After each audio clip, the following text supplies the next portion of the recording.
حضرت علی فرمانے لگے میری 5 باتیں یاد کر لو. فرماتے ہیں پہلی بات یہ یاد رکھنا، بندے کو امید صرف اپنے رب سے رکھنی چاہیے. جیت جاؤ گے دوستو دنیا میں اگر یہ بات آ گئی. حضرت مولا علی شیر خدا رضی اللہ تعالیٰ عنہ دوسری بات بیان کرتے ہیں، فرماتے ہیں اپنے گناہوں سے ڈرا کرو.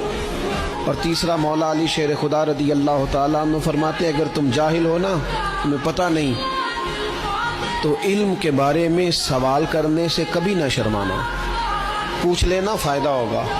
حضرت علی شیر خدا چوتھی بات ارشاد فرماتے ہیں یہ علماء کے لیے، فرمایا اگر عالم کو کسی مسئلے کا علم نہ ہو تو غلط بات نہ بتائے بلکہ کہہ دے واللہ اعلم، اللہ بہتر جانتا ہے.